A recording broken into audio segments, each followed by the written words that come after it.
call to order the public hearing for March 30th, 1974 at 7:40 p.m. at the Wakefield High School Lecture Hall regarding the fiscal 1995 school department budget. The purpose of this evening is to hear a synopsis of the budget as presented by Dr. Mayo and Mr. Barker. It is to allow individuals and taxpayers and participants to ask any questions regarding next year's proposed budget as it has been approved by the school committee in the form of which is presented, which is basically this year a foundation budget. Foundation meaning that it is set by a formula by the Commonwealth of Massachusetts Department of Education. And although there is some confusion about this formula, we're attempting to work through it. Dr. Mayo, if you would like to make an overall synopsis or overview of the budget, we would appreciate it at this time. Thank you, Mr. Scully.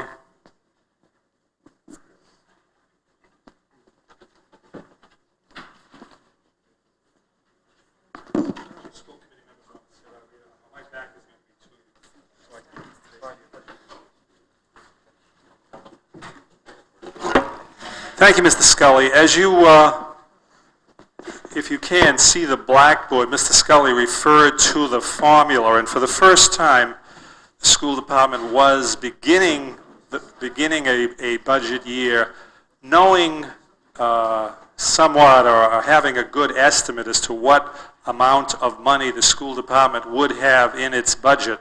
And if you look at the blackboard, you can see in fiscal 94, we had a $15,662,931 for our budget, for our operating budget. We knew from the formula, and we estimated, Mr. Barker estimated from the formula, that we would have an additional $501,000 from the town, an additional $80,000 from the state. So we were targeting and estimating that our budget would be in this area, and in fact, we're close with the Finance Committee on this final number, and we hope by town meeting we'll have a number that we both agree on. But it's basically going to be $16,244,815. So somewhat exciting and somewhat different in taking a look at a budget and knowing ahead of time, having a fairly good estimate of what we were working with a budget, which was interesting, at least for me.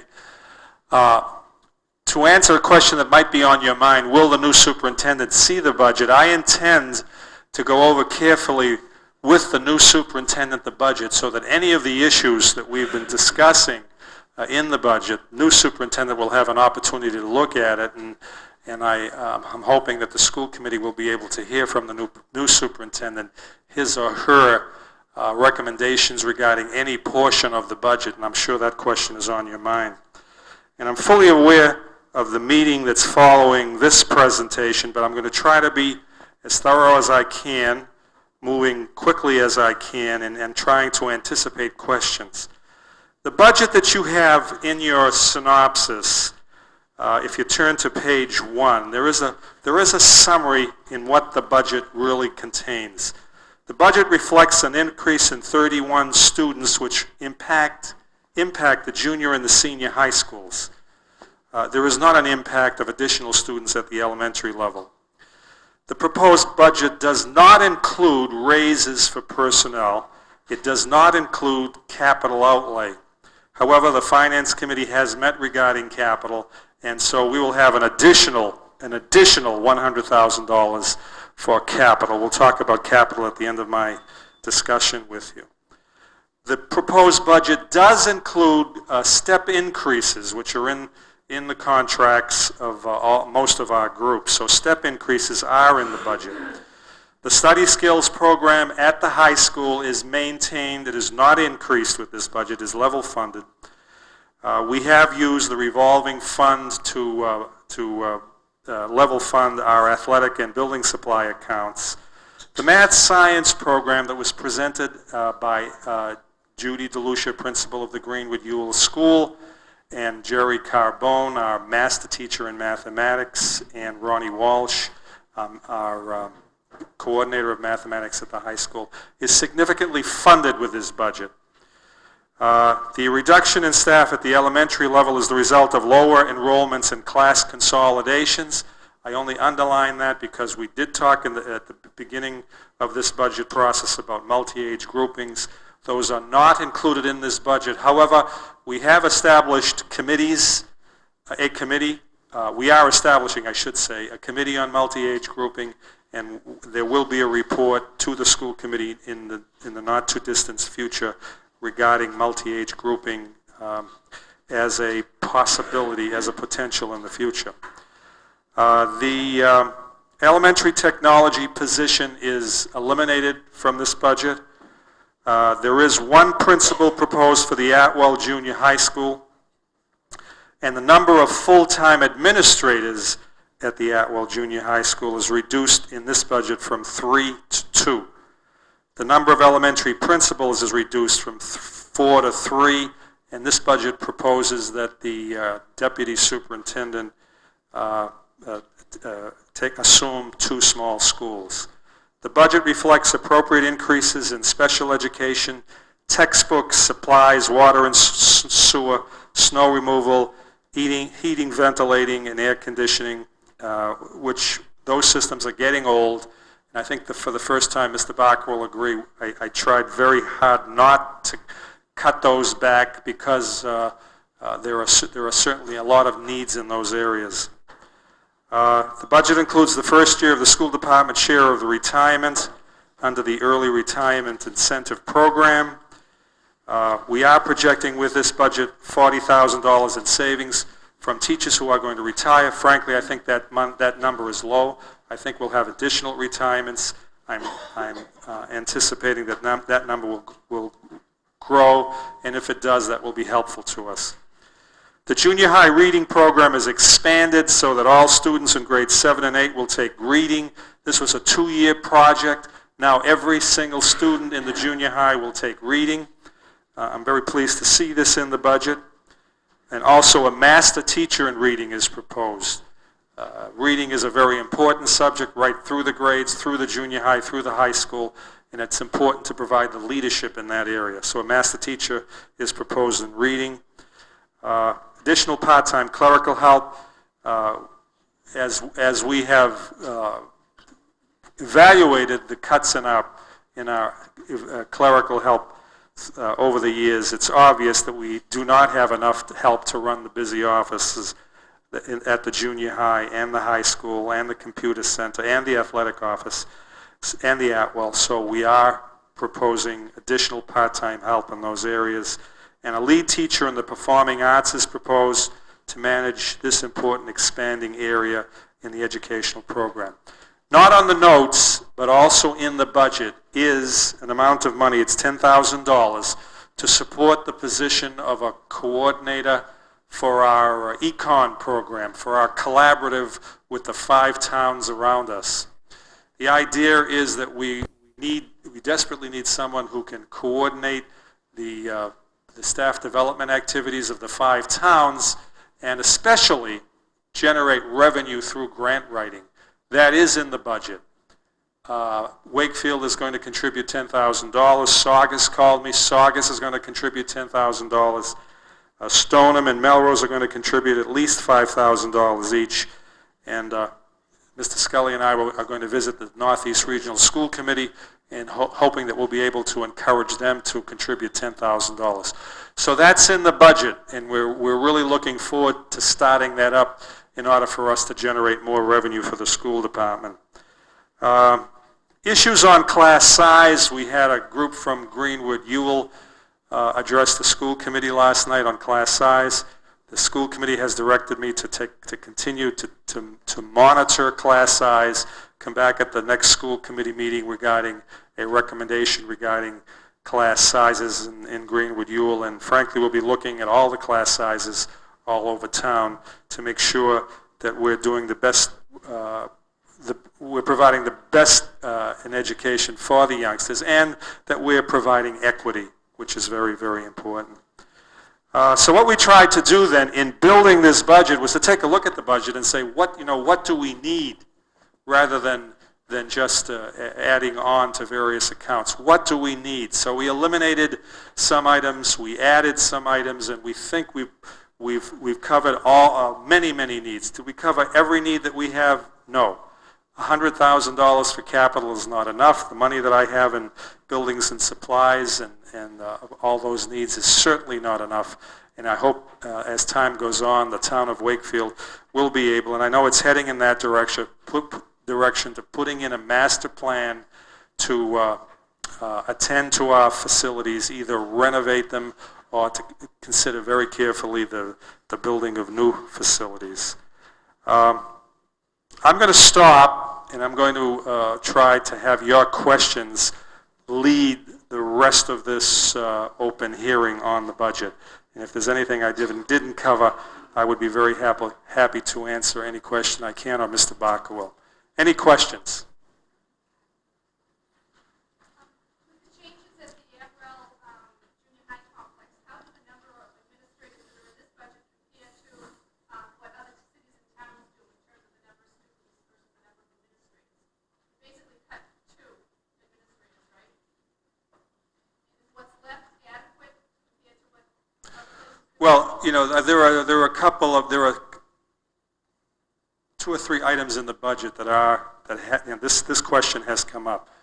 In my opinion, once you convert the school, see what I've added are 2 assistants to the principal at the junior high. That model is at the Atwell, so there'll be 2 at the Atwell are there now. I'm recommending 2 at the junior high school. They are teaching, full-time teachers. There'd be 1 assistant principal for the 4 grades and 1 principal for the 4 grades.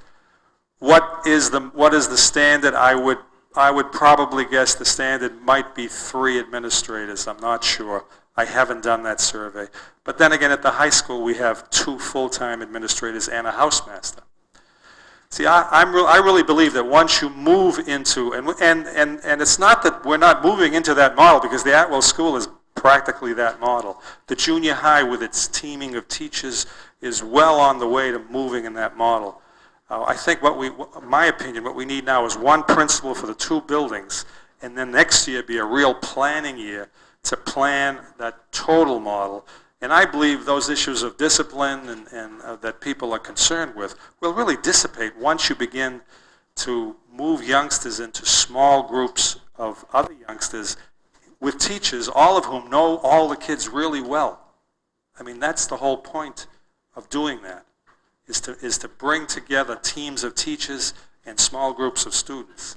Frankly, parents and staff members were not in favor of that in the meeting I had at the junior high. And that's one thing the new superintendent should look at.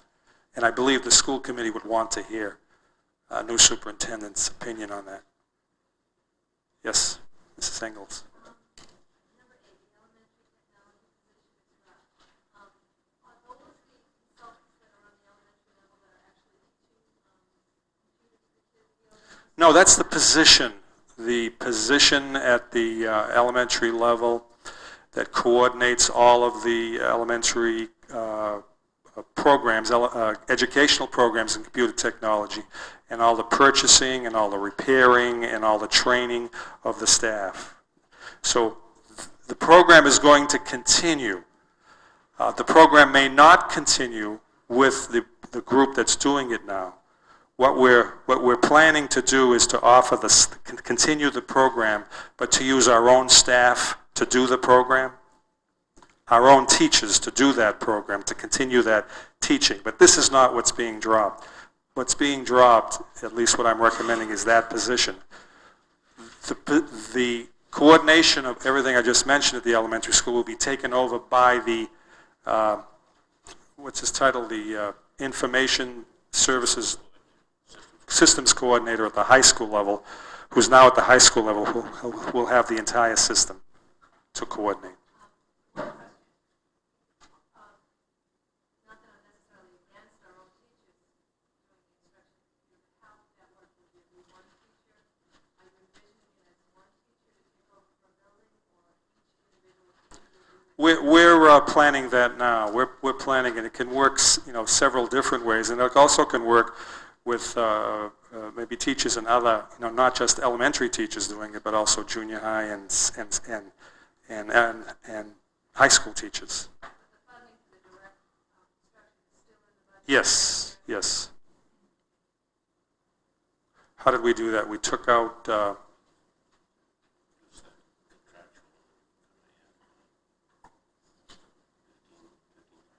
yeah, we do have money in the budget to continue that with our own people.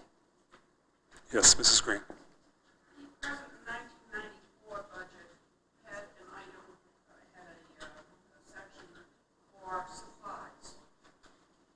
Yes. Per your order, the purchase orders have been frozen at this point. This year, you're talking this year. I'm talking this year. Yes. We are 3 quarters through the year, but those funds have been frozen. The supply budget for next year, is that for 4 quarters, or is it going to be again for 3 quarters and a freeze? Well, I'm certainly hoping with this budget that we will be able, because of the amount of money that we are putting into supplies and textbooks, that will continue through the rest of the year, and we won't have the snow and ice problem we had this year, and we won't have the special education, unusual circumstances in special education. But we're talking $161,000 in additional dollars in those accounts to do what you just said. That's one of the real positive things about this budget. Anybody else? Yes. You spoke about the position of coordinator, collaboration, and that Yes. they will support $10,000. Yes. And I don't know if Stone was going to support it with another $10,000. So far, I have Saugus at 10, Wakefield at 10. I'm hoping Northeast at 10. 2 others at 5. Yes. Why is they supporting it with less than, Budget problems that they're running into. they will receive the full benefits? Probably not the full benefits, but that really has to be worked out. After meeting with everybody, it may be determined that everybody will put in 5 this year. We'd have to see how that plays out. But I really see it as a good opportunity for us, because we should be able to bring money back in the town that really doubles, triple, quadruples every year any investment that we would make. And that's really the potential there.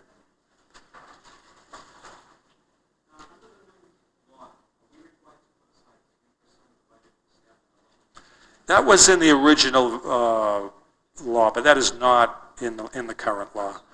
We do have in this budget, I believe, $30,000 for that, an additional $30,000, which is also really positive, and I hope that stays in the budget. Anybody else? Mr. Luca.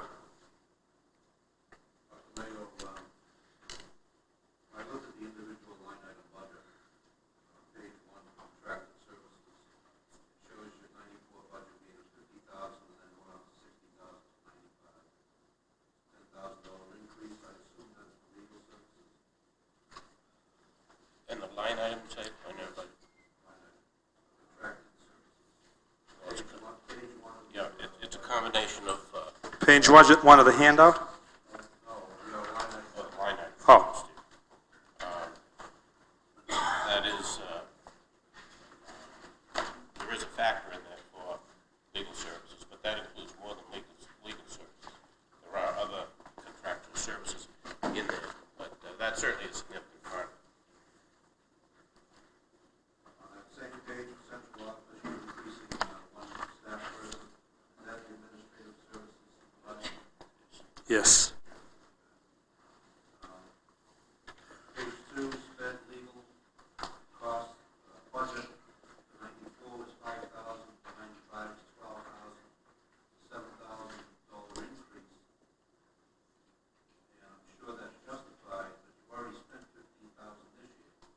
How could you budget 12 for next year? You've already spent 15 this year.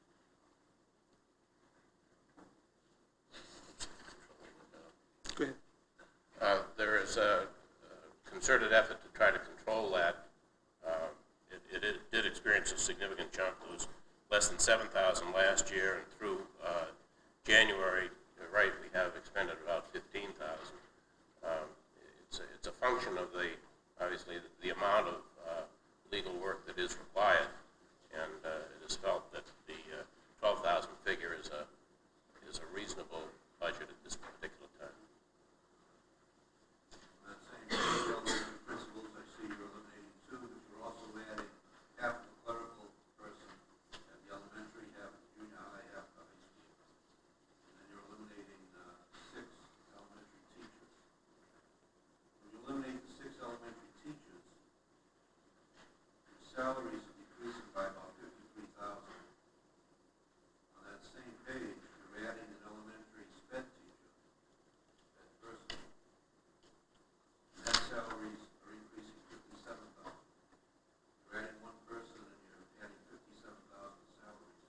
You're eliminating 4 elementary teachers, 6 elementary teachers, and you reduce salaries by 53,000. Seems a little out of whack. The budget for personnel are budgeted at what the actual people will receive next year in accordance with current contracts. In some cases, the newer teachers, their salaries will go up, will be increased by steps. More senior teachers will not go up by steps. So that you really have to examine each individual account by the individual's salaries who make it up. The reductions have been reduced on the basis of $25,000 a teacher. So we first increase the current staff by the contractual amounts, and then the reductions are at the rate of $25,000 per teacher. I can understand the 25,000 and how that's calculated. I don't understand how one person increase in elementary sped would result in a $57,000 increase, even with steps. We would have to examine the individuals that make up that account, so that I'd be happy to share that with you anytime. Excuse me? 30, what'd you say? I'm not sure that I follow. Which line item were you on, Mr.? It's on page 4. Uh-huh. And elementary teaching? Elementary sped. For going from this year, 834,000 to 901? Right. Well, that is probably about 57,000. 834 to 901. Yeah, but isn't that entire account steps and the teacher? Oh, yes. That Yeah, that's entire what account that is steps and the teacher, it's not a teacher. I think that's the issue there, it's step increases and the teacher. And frankly, there may be some changes. In other words, when our budget was set for this year, our budget was set a year ago on the basis of the staff that was in place. In between a year ago and even September, there were shifts in teaching responsibilities. And so some of those teachers may have shifted from an elementary position up to the ALL or to the junior high position. Page 9, you're eliminating 1 elementary librarian. What kind of impact is that going to have That's the on educational Rosanna's.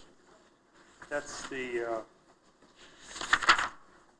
position of, that's the elementary computer position I was talking about. What? Technology. Yeah, the elementary technology position that we were just referring to, that's the one we're dropping. What will happen when that gets dropped as far as the kids go? Are they going to just move out? What we're going to do is we're going to put the entire system under the director of technology at the high school, and we're going to run the program with one director, as we do at most of our directorships, who will have supervision of the entire system. Under page 12, sped transportation, the budget is going from 121,000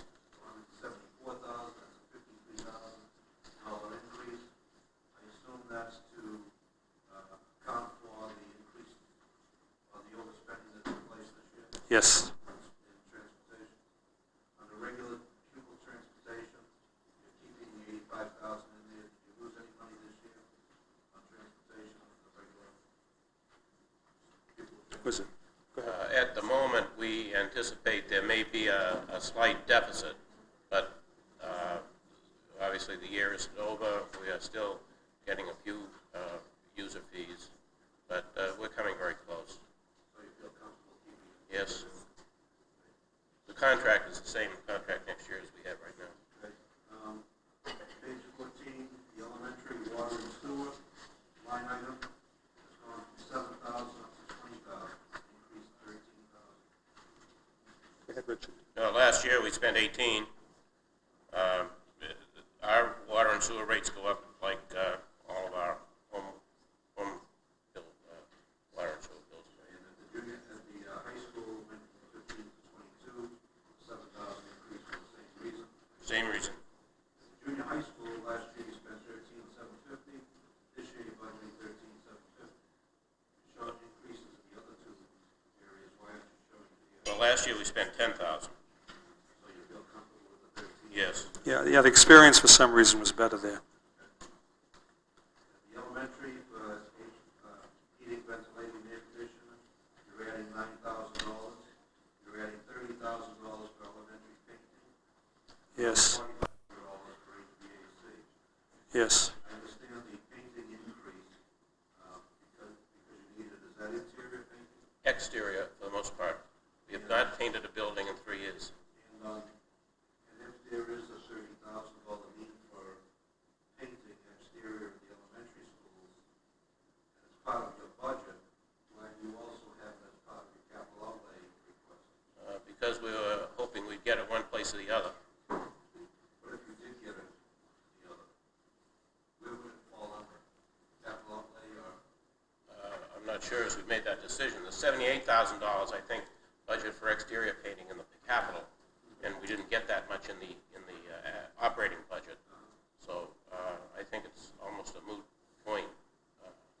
Mr. Luca. It brings up a point that I'd like to pursue, and maybe this is the forum you can get back to me, but if you have all this painting that's done at all the schools, how is that bid out?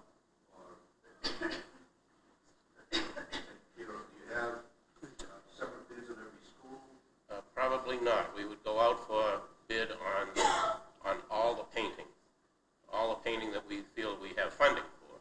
We would have alternates so that if the bids came in for more money than we had in the budget, we could reduce it.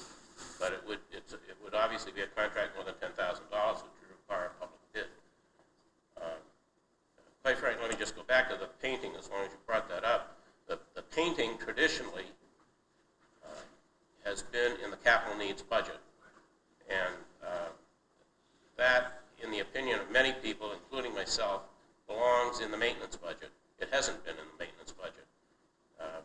Many years ago, we established, prior to 2.5, we established a painting schedule so that we've got a dozen buildings. We've got to paint, in my opinion, and the schedule call for, we paint a building every 5 to 6 years. In this climate, that's what's necessary. That means 2 buildings a year. We haven't painted a building in 3 years. If we missed this year, we'd have to go for the whole system. I don't think we'd have that much money, and obviously the budget doesn't call for that this year. All this painting is done on the outside, right? Outside, Contract. and the interior needs it as well. Those happen to be a lower priority in ranking. Has any thought been given to it, so it's using custodial help in the summertime to do the painting? The custodial staff, in my opinion, is, we do not have enough custodians as it stands right now. There is major cleaning that goes on in the summertime. Custodians are entitled to vacations according to their contract. Many of them are senior people, have maximum vacations. So that, plus the fact we have summer school in a couple of buildings, it's very difficult to get a significant amount of painting done in the summertime by custodial help. Excuse me? Well, we have used inmates from the House of Correction. We use them on exterior projects, quite frankly.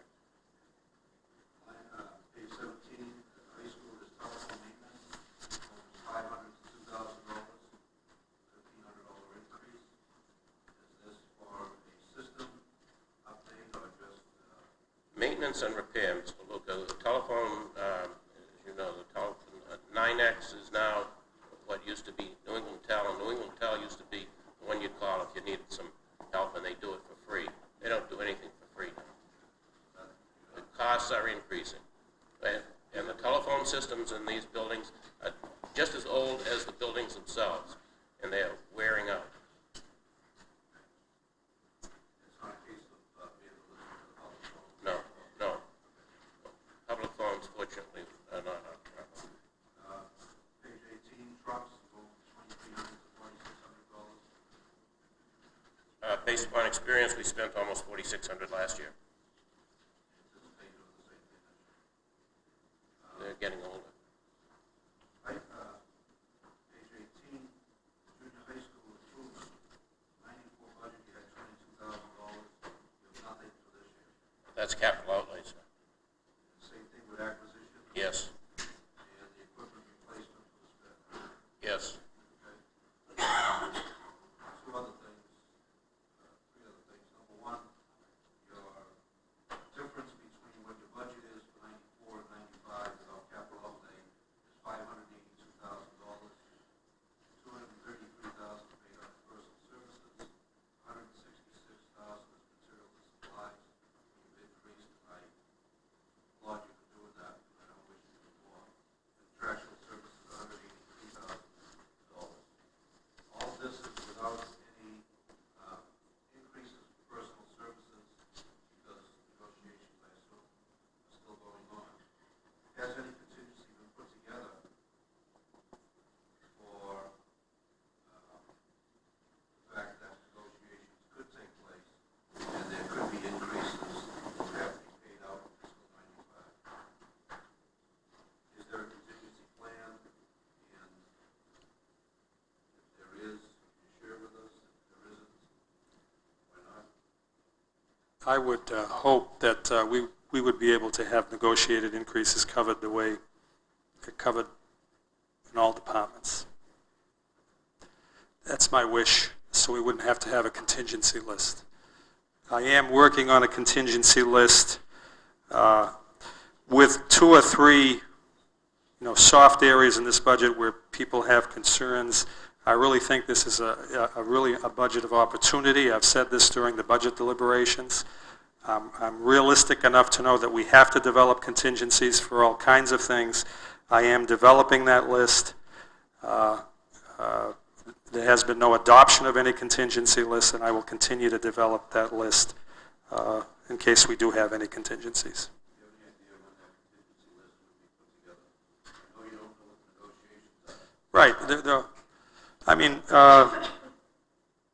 have to assume. it wouldn't be mysterious because, painting is on the list, and we'd probably have to say we wouldn't be able to do the painting. That's why I'm saying I really would like to brainstorm with everybody in town how we would not have to develop a contingency list. But if you go down this budget, you'd be talking about items that we just would not like to take out of this budget. The HVAC mechanic, for instance.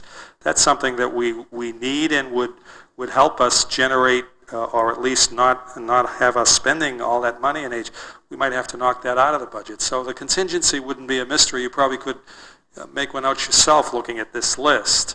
But I'm really working diligently not to have to do that.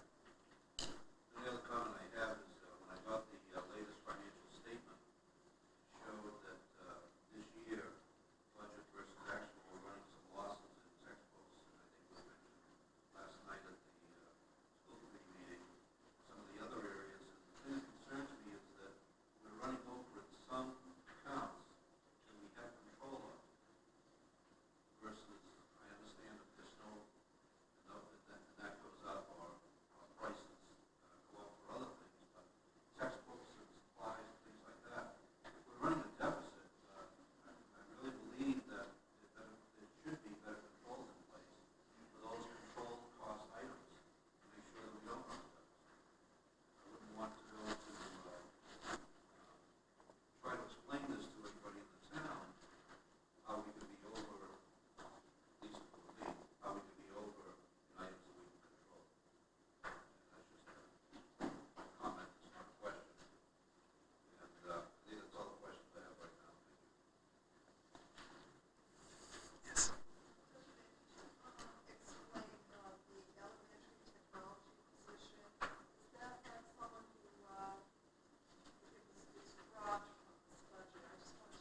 Yes, the actual educational program from the students will continue. The person who monitors all of the elementary computers, helps us maintain them, provides the training for the teachers, provides the training for the parents. That person, that position has been dropped and put under the supervision of the town, the system supervisor, information supervisor, who's now at the high school. He will be in charge of the whole program, and we're dropping that position at the elementary school. The educational programs will continue, everything will continue, and it'll be under the supervision of one person at this level. Mrs. Green. The finishing of the change in location of the superintendent's office to the needs of the music department at junior high, where are those funds? There is an article in the upcoming town meeting to renovate the space at the junior high. I thought that was in what we had voted on in town meeting in the 100. Yes, so did we, but apparently the wording was not within the so-called four corners of the article. So we're going to go back to the town meeting. The building committee did have $500,000 to do the complete job, did not spend it all, and there's still $70,000 it did not spend. And we're hoping to use that argument so that we'll be able to complete the job, renovate those rooms at the junior high, provide the needed spaces for, among others, the music department. Hope you go and vote. Anybody else? Mrs. Spindler again? I'd just like to say that I think the funding of the math committee's request, or whatever portion you're able to do, is really a really positive sign. I think it's something that a lot of us feel is very important. Is there anything in this budget for purchasing of any sort of technology, either computers or satellite links? Oh, yes. If you look at the capital needs list on page 16 of the handout that you have, unfortunately, we're working with only $100,000, and I'm not faulting anybody for that. That's the money that's available. So we're going to have to decide where we're going to use that. You notice that at the top of the list we have window replacements. That's where we would be putting that money. And we were hoping we'd be able to get down to the classroom computers, number 1, 2, 3, 4, 5, 6, because we've been spending $50,000 a year on computers. So we're really going to have to think about that now as to how we're going to continue that program, and that's why this budget is alive, because we want to continue looking at that. Now that we know what we have for capital, we're going to have to reconsider where all the money's going. Good point.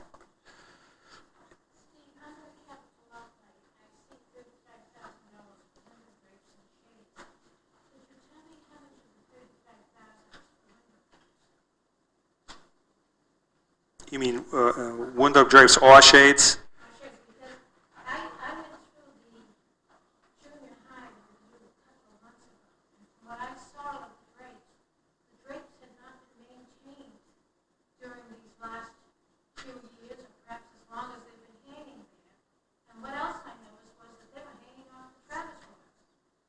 To me, I would think it would be better to go with shades than with drapes if we're not going to maintain them. Actually, the principals have told me that too. They prefer the shades. When you go up Main Street, you can see that those drapes are not on the Travis wires. Okay, we'll attend to that. Anybody else? Mr. Luca? I have another question. Mr. Barker, when I had asked about junior high improvements and alterations and acquisitions, you told me it was part of capital outlay. I add up those that you eliminated. Junior high improvements is $22,000, acquisitions is $86,000, equipment replacement in the elementary is $33,000, equipment replacement sped is $35,000,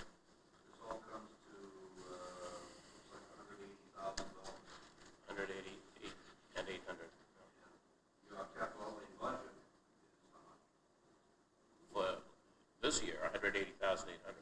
Current year, $180,800. Understand that.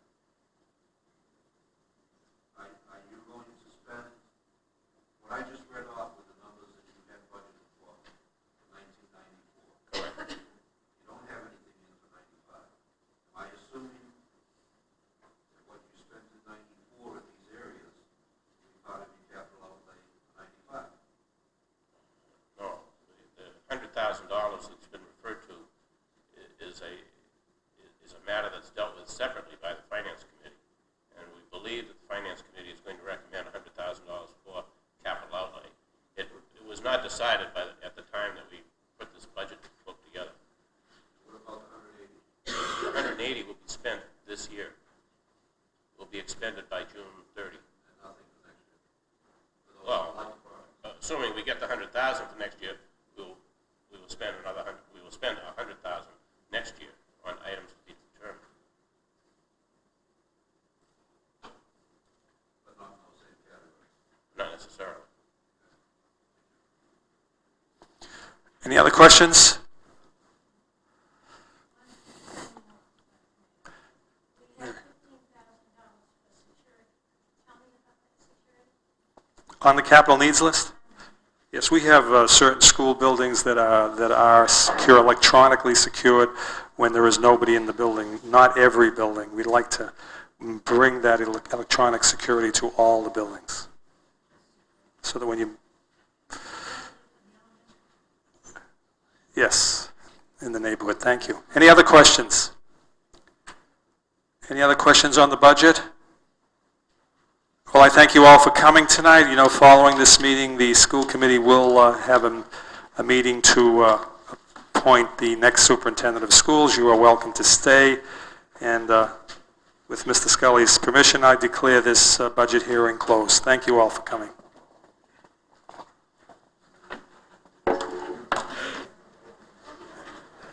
What we're going to do tonight in the selection process, early this evening, we met for a few moments with the site visit teams, and we had an opportunity to hear and exchange factual information regarding the site visits. I would like to take this opportunity to thank each and every member of those site visit teams, not only for taking a day out of their busy schedules, but also for preparing for it and giving us a debriefing. I'd also like to extend my congratulations and gratitude to the search committee, whose persistence established the finalists, one of which was on the original list and one of which was not, from NESDEC. We owe a debt of gratitude to those members. They worked very, very long hours, sometimes sessions for 6 and 7 hours at a time. I would like to also thank the fellow members of our committee who have spent an enormous amount of time on the daily visits when the candidates came here, from 8 o'clock in the morning until sometimes 10 o'clock at night, 11. They were long days, but they were worthwhile days. The process, I think, has been now practically completed, and we all have to be very proud of the people and all the people in the community that have participated. The process for tonight voting will be that I will recognize each individual on the committee, starting with Mrs. Dumont and working down the table. Each individual is going to speak for a few moments regarding their thoughts about the process and their preference. When Mr. Patano finishes that, I will make my comments on this. And at that time, then I will request a motion for the election of the next superintendent. So I would like to at this time recognize Mrs. Dumont for her comments regarding this process and her preference. Thank you, Mr. Scully. Of the candidates that we interviewed for this position, my first choice was Anthony Bent, and as everyone knows, he left for a position in Shrewsbury. What drove my decision to select a finalist for tonight was the result of having been in a unique situation as the only member of the school committee to have the opportunity to visit both candidates' schools in Exeter and Timberlane, New Hampshire. I really feel that these visits were crucial, and it's unfortunate the whole committee couldn't participate in both site visits. I think they're not only crucial, but they're necessary in my mind for a school committee person to make a fair and comprehensive comparison. Both candidates are quality ones. The screening committee did an excellent job in sending us 4 strong candidates. In comparing the 2 site visits, it became clear to me that both candidates spoke about wanting new challenges in their career at this time, and that there is a similar strong parallel of strengths belonging to each candidate. They are both direct, they engender trust and respect, they are decision makers, great communicators. The days of the visits were structured similarly, but in my mind what stood out loud and clear was that the people, support staff, principals, directors, teachers, etc. we saw in the Timberlane district, 90% were hired by Mr. Holmes. He has the advantage of being a current superintendent. In the interview process, I asked each candidate a question on hiring. His answer to me was to hire the best. It was evident to all of us on my team the caliber of people were of the best. He has been doing a good job in his district. He has a staff that respects him highly, who do not want him to leave. Seeing is believing for me. My preference then is for Mr. Terrence Holmes.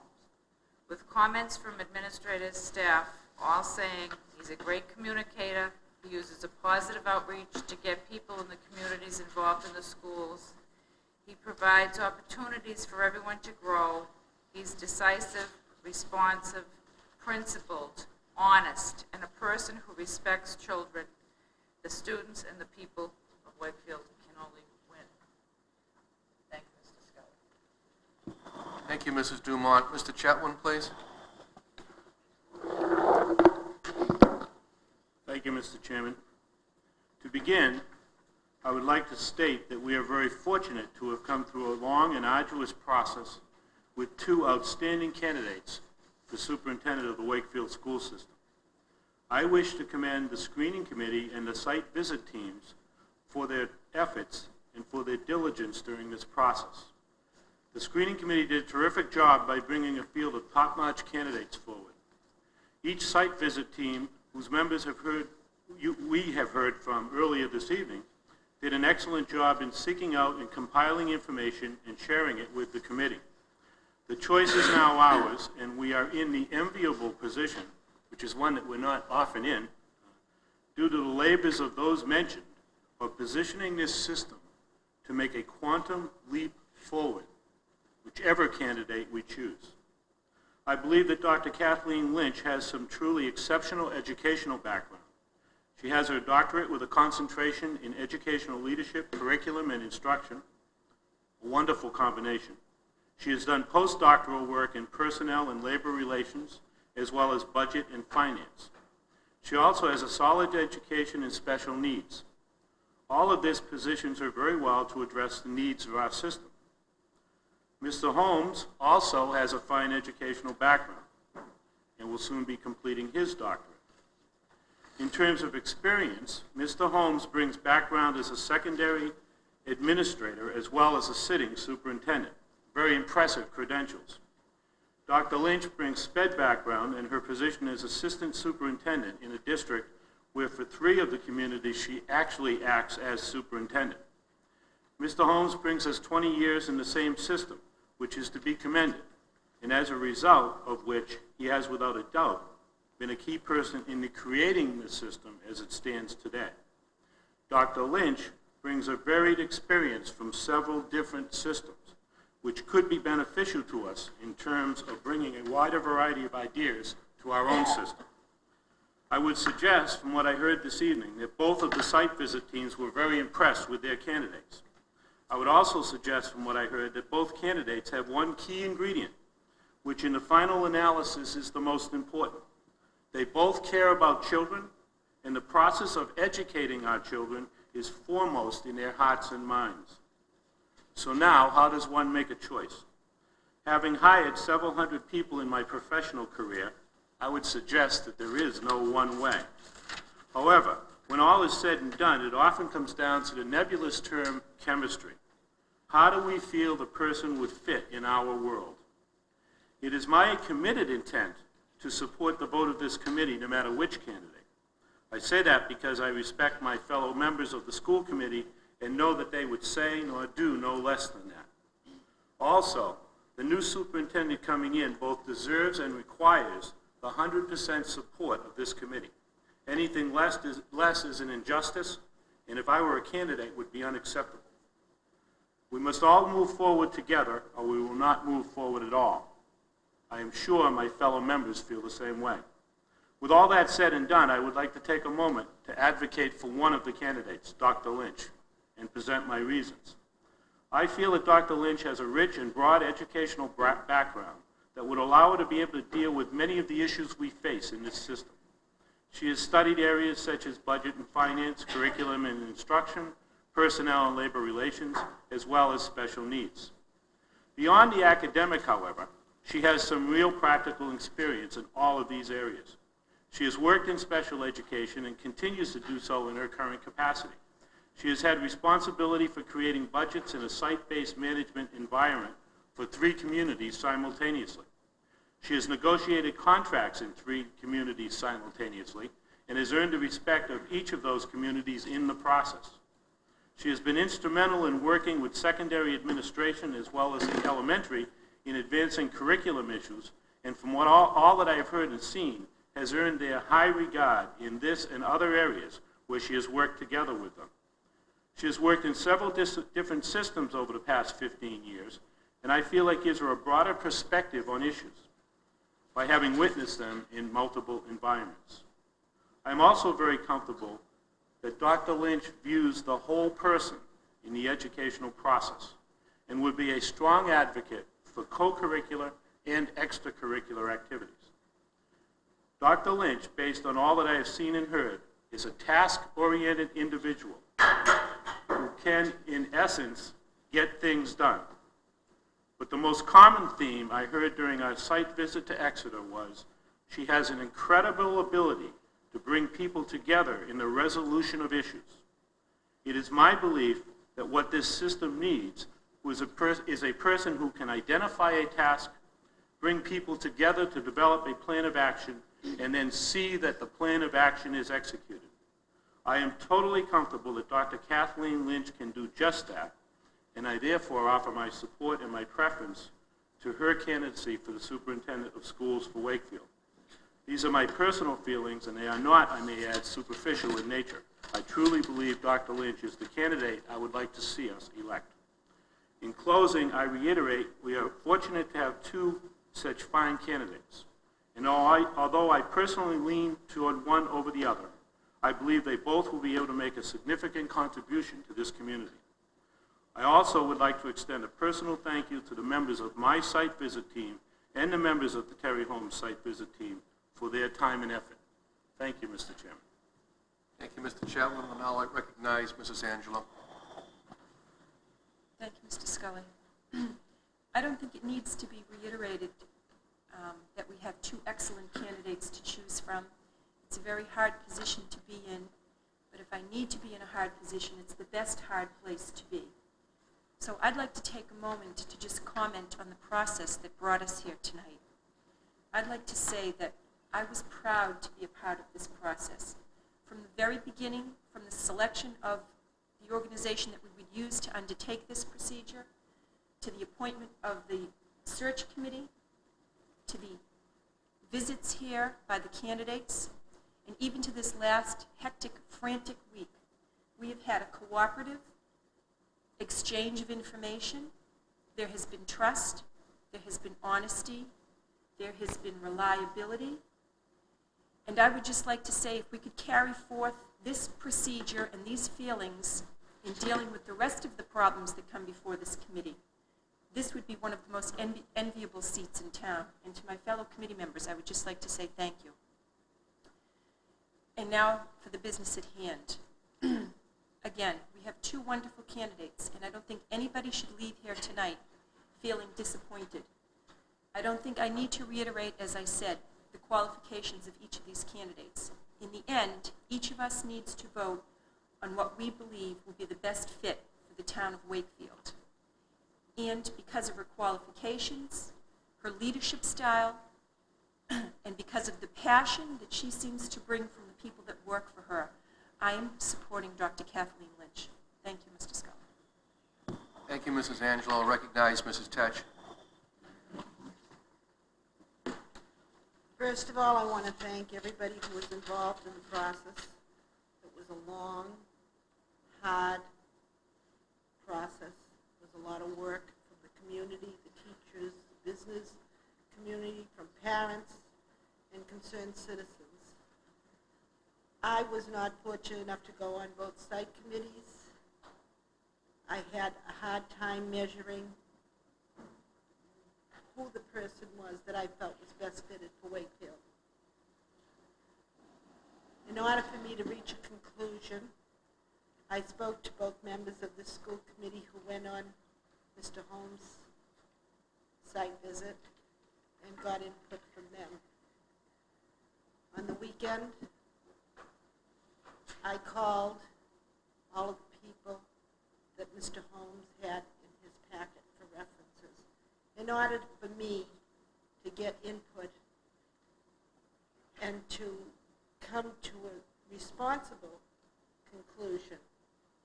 I felt as though I needed added information on my own. I had to do that for myself.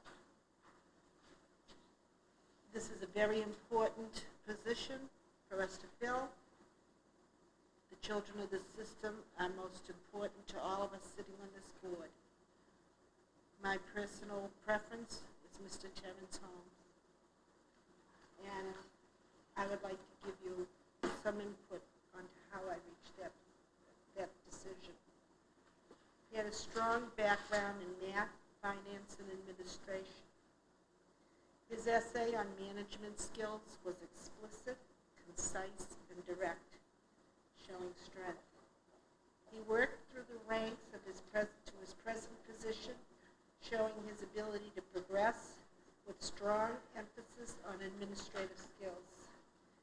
He has had experience working on budgets and with the towns and the districts and with finance committees.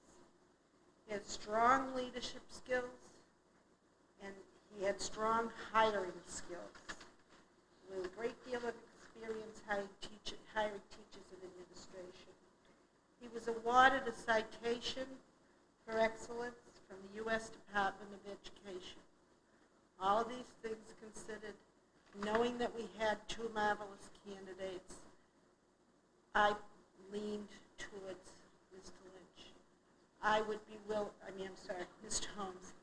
I would be willing to support anyone that the majority of this board votes for.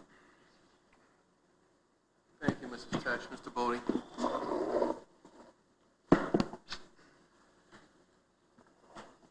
Actually, I found it an extremely enjoyable experience. The coming together of the community, a number of diverse people within the community, people with different interests and different backgrounds to form the original selection committee, coming up with the necessary candidates, sending forth to us the four, and eventually ending up with the two.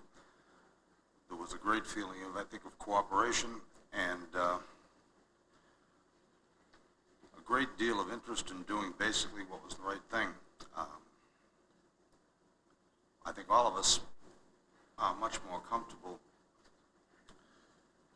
with this process, mainly because it involves so many different people and so many different, basically, interests in the community.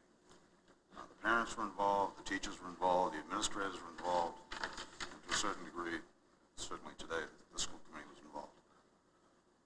It was extremely impressive going to the Timberlane School District. The enthusiasm, and I'm sure that the people who went to the Dr. Lynch's site found the same enthusiasm. The loyalty that was expressed by the people who worked for Dr. Holmes, I'm sure mirrored the loyalty that was expressed by the people who worked for Dr. Lynch. It was an extremely impressive demonstration of unity, morale, and enthusiasm. And across both areas, I'm sure, a tremendous dedication and interest in the welfare of the children. Having said that, my personal preference would be Terry Holmes. The reason being, very simply, Mr. Holmes represents the Timberlane District. All of what I saw there basically is what he produced. He hired the people, and the district basically reflects his interests, his skill, and all that I saw there, I would like to see in Wakefield. Thank you. Thank you, Mr. Bodie. Mr. Patano? Thank you, Mr. Chairman. I too want to echo the sentiments of my committee members in thanking the site teams that work so hard and so diligently as quality assurance teams, and bringing back to the committee tonight very successfully, but over the last week, some of the discussions that we've had, that clearly we had two fine candidates as we observed in the interviews, and that their visits to New Hampshire bore that out. And the screening committee, again, to thank them for all of their hard work and efforts. I also just want to say, as a couple of the other members have, that I've never been more pleased and proud to work with 6 people in the process in the 12 years I've served on this committee. It was the most important vote that this committee is going to take and has taken that I have been a member. And Mr. Scully led us well as chairman, very professionally, and worked very hard behind the scenes, as did Mrs. Dumont and Mr. Chetwin in leading the site teams that went to New Hampshire.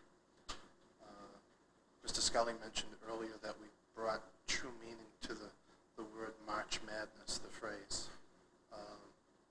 We've worked real hard for a team, and I think it's to the credit of Dr. Mayo and Mrs. McGrath, and the teachers in this system and the members of this committee, that we have come so far in a year that Wakefield is probably more prepared for education reform than most other communities in this state, and that we truly are now a management-driven system. So the new superintendent has that to look forward to, and I know there's a real sense of commitment to that. A couple of the things that I really thought were important in trying to make this choice was selecting someone who wasn't just going to make change for the sake of change, but who had really some thoughts about what a good school system was, who would keep a mix of the old and the new, not because we wanted to keep the old way of doing things, but truly we have a good school system, and there's a lot that's right about our school system. But we are entering a new era. I felt it was important that we continue some of the commitments that we've had in Wakefield to a comprehensive high school, to the way that we have balanced the budget over the years and offering programs for all students in the system, and continuing the commitment of education to all students, no matter what programs they were in, no matter what grades, and no matter what skills levels. We truly had 2 good candidates for superintendent. I was convinced that we were making a choice between 2 sitting superintendents, because as I think was pointed out in the site team reports, in the model of education in New Hampshire, an assistant superintendent for school administrative units in New Hampshire act as superintendents for part of the district. And I was convinced that both candidates were well-rounded in that respect, well-experienced. And it was a difficult choice trying to choose who would be the better for Wakefield. What impressed me about Mr. Holmes was in my visit to New Hampshire and in the interviews, I got a sense from him that he had a strong commitment to developing a team approach to education. I was very impressed in New Hampshire when we went to Timberlane that he truly had an administrative team that he supported their efforts in their schools, that once a month he brought all of his team members, not just principals and directors, but the department heads, master teachers, and other supervisors in the system together for one large open meeting. He indicated he was a risk taker and that some of the changes that he may propose would be controversial. I think both candidates indicated that. The bottom line was, and I think the determining factor, in talking with individual teachers, we asked, did you feel important in your system? Do you really have a sense that you're part of the team? And the answer was overwhelmingly yes.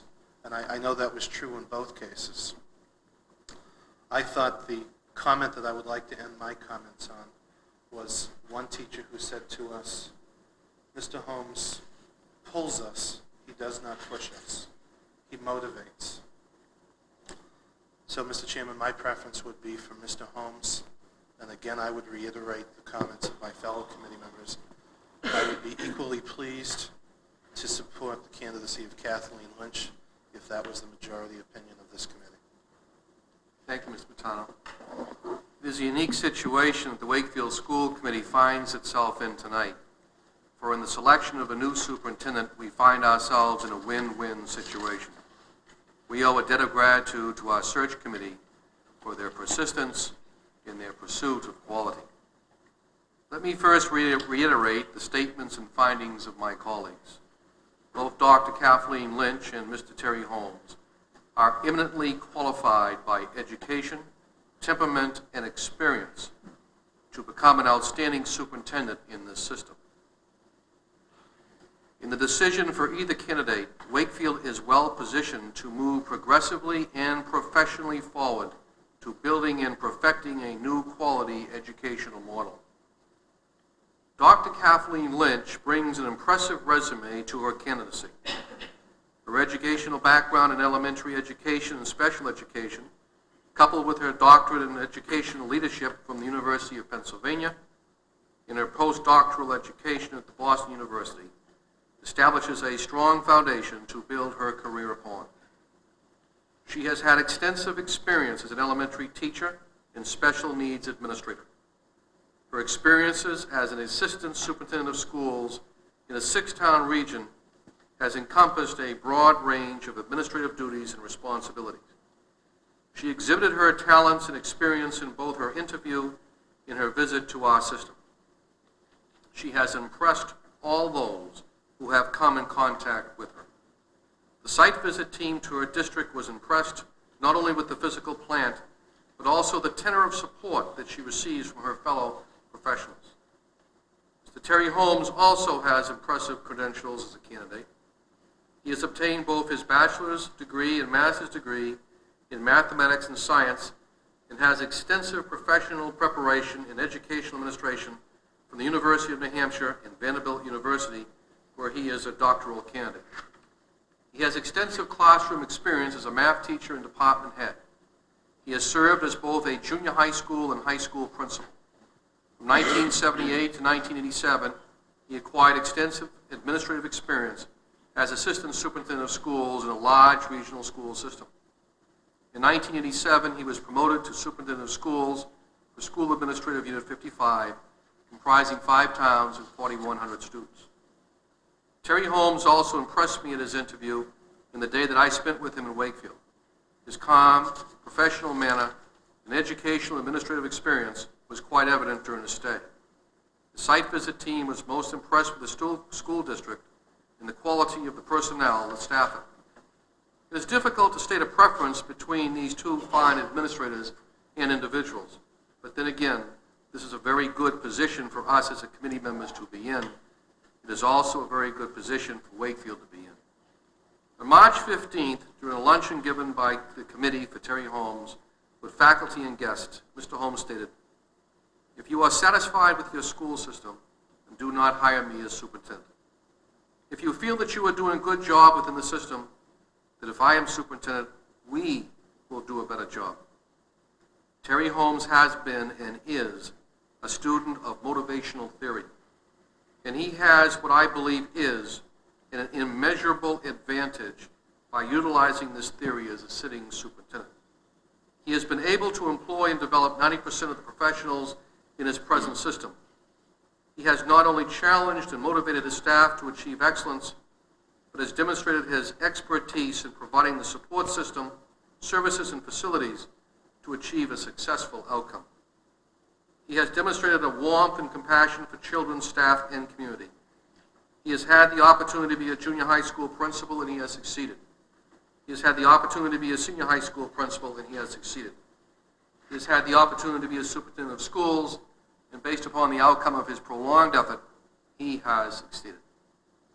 The experience that he will bring to this community will be invaluable in providing the leadership that our school system demands, and his motivational style, whereby he demands nothing less than excellence, will enable us to shape the development of our new quality model of education. When Terry Holmes issued that challenge to excellence, he challenged us all. I am ready for that challenge, and I know this community is ready for it also. I'd like to recognize Mr. Chetwin for a motion. Thank you, Mr. Chairman. Mr. Scully has graciously allowed Mrs. Angelo and myself, given that the preferences are obviously as they are, to do exactly what we are both committed to do, and that is to make this a unanimous vote of this committee. So therefore, I would like to move that this committee appoint Mr. Terrence Holmes as the new superintendent of schools for the Wakefield school system. Motion is made. Is there a second? Mr. Scully, with great enthusiasm, I would like to second that motion. The motion has been made by Mr. Chetwin and has been seconded by Mrs. Angelo. We now already haven't had discussion. All those in favor of the motion signify by saying aye. Aye. It is unanimous vote. Mr. Terry Holmes is the superintendent-elect of the Wakefield school system. Ladies and gentlemen, is at this point I have to leave the room for just a couple of minutes and ask him if he will accept that. So please stay around.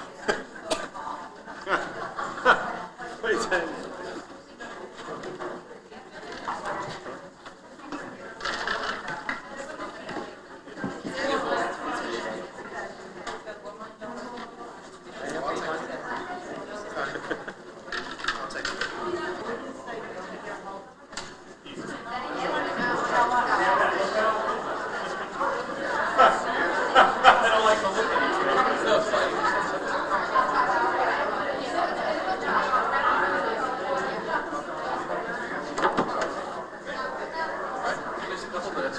I got a small space.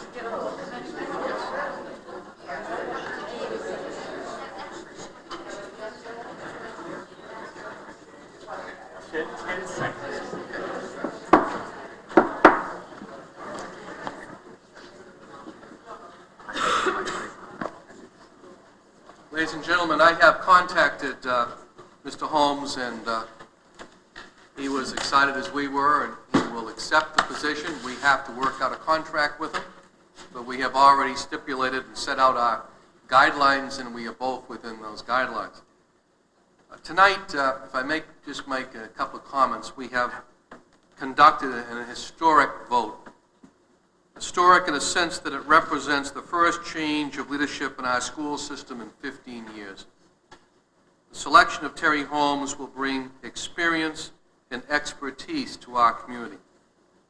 He will find a school system that has been nurtured and loved by his predecessor. Dr. Mayo leaves a legacy of commitment and compassion to our children. This is our foundation to build upon. Terry Holmes issued all of us a challenge to quality. Are we willing as a community to accept this challenge, and are we ready to commit ourselves to the support that Terry Holmes will need to be successful? This commitment must start with this committee. We need to become a board of governance, a committee which sets quality standards and goals and holds the administration accountable to these quality goals. We must subordinate our desire to tell administration how to do things and concern ourselves with how they did it. For if we do not give up control, we cannot expect accountability.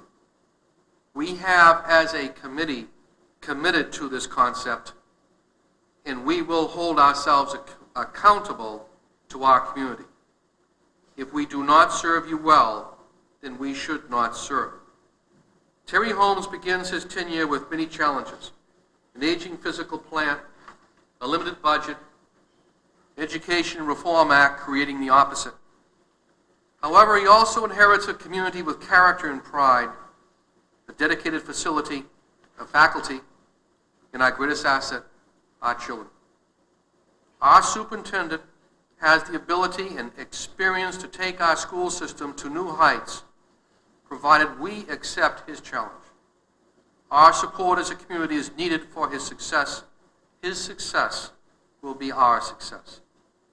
This committee and this community will, I am confident, join together to unite behind our new educational leader. We wish him well. Terry Holmes and our children deserve our unqualified commitment. Mr. Chair. Yes, Mr. Scully, I would like to do something that I would never ordinarily do, but I would like to presume that I speak on behalf of the entire committee, and I know I speak on behalf of Mr. Bottano, because he mentioned in his remarks, in thanking you for your tremendous efforts as chairman of this committee in leading us through this process in a very professional manner.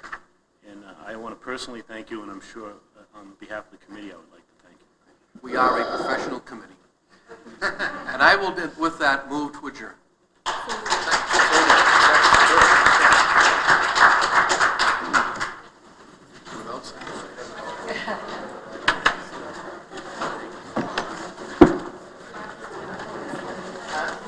Wow.